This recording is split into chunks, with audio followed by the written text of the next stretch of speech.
स्वातंत्र्यवीर सावरकर बदनामी प्रकरणी राहुल गांधींना सुप्रीम कोर्टाने दिलासा दिलाय। समन्स कायम ठेवण्याच्या आदेशाला स्थगिती देण्यात आली। भविष्यात अशी वक्तव्य करू नका, कोर्टाने राहुल गांधींना ताकीद दिली आहे। इतिहास आणि भूगोलाची माहिती नसताना असं कसं बोलता?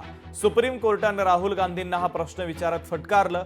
इतिहास माहिती नसताना स्वातंत्र्य सैनिकांबाबत बोलू नका असं कोर्टाने आता राहुल गांधींना म्हटलेलं आहे। तर यावरून मुख्यमंत्री देवेंद्र फडणवीसांनी निशाणा साधलेला आहे। तर सुप्रीम कोर्टाने काय म्हटलं ते आधी आपण पाहूयात। लखनौ कोर्टाच्या समन्सला स्थगिती देतोय, पण तुम्ही अशी वक्तव्य करू नका। स्वातंत्र्य सैनिकांना तुम्ही असं वागवणार आहात का? यापुढे अशी वक्तव्य कराल तर आम्ही स्वतःहून दखल घेऊ।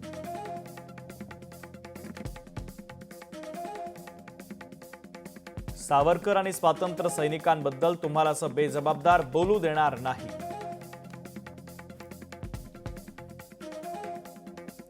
स्वातंत्र्य सैनिकांनी आपल्याला स्वातंत्र्य मिळवून दिलंय।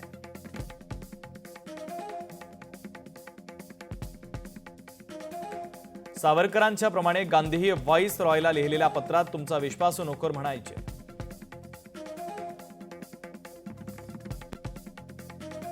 तुमची आजी इंदिरा गांधी पंतप्रधान असताना सावरकरांचं कौतुक करायच्या।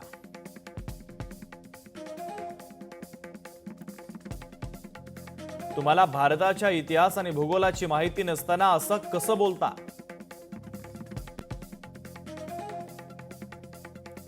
राहुल गांधींचं एक स्थान आहे, पक्षनेते आहेत, मग असं संकट का ओढावून घेतात?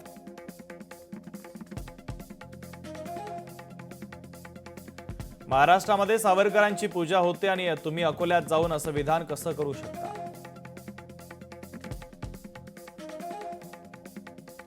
सावरकरांबद्दल असं विधान तुम्ही का केलं, असा सवाल देखील कोर्टाने आता राहुल गांधींना उपस्थित केला। पत्रांमध्ये युवर सर्वंट म्हटलं म्हणून सावरकर इंग्रजांचे नोकर होत नाहीत।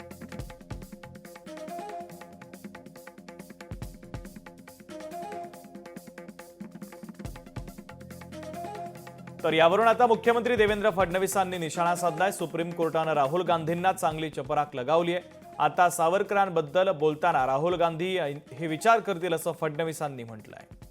स्वातंत्र्यवीर सावरकरांचा सातत्याने अपमान करणारे राहुल गांधी यांना सुप्रीम कोर्टानेच चपराक लावलेली आहे। आता रोज संविधान हातामध्ये घेऊन फिरणारे राहुल गांधी सर्वोच्च न्यायालयाचा मान ठेवणार का, हा माझा प्रश्न आहे। आणि अशा प्रकारे यापुढे स्वातंत्र्य संग्राम सेनानींचा अपमान राहुल गांधी करणार नाहीत अशी मला अपेक्षा आहे। सुप्रीम कोर्टाचे मी आभार मानतो की सुप्रीम कोर्टाने किमान त्यांची जागा त्यांना दाखवली आणि ज्या प्रकारे भारतीय स्वातंत्र्याच्या नायकांना ते अपमानित करत होते, आता ते यापुढे अपमानित करणार नाहीत अशा प्रकारची माझी अपेक्षा आहे। स्वातंत्र्यवीर सावरकरांबद्दल तोंडाला येईल ते बोलणाऱ्या राहुल गांधींना संविधान म्हणजे काय ते आता समजलं असेल। इतकी वर्ष स्वतःच्या परिवारानेच लढा दिलाय अशा आविर्भावात वावरत देशाच्या इतर क्रांतिकारकांवर त्यांनी अन्यायच केलाय। आणि हो, इतिहास नव्याने लिहिण्याची तुमची खोड जाणार नाहीच, पण जमलं तर इतिहास वाचा तरी नक्की।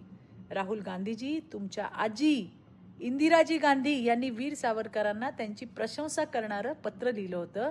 हे तुमच्या ऐकिवात तरी आहे का?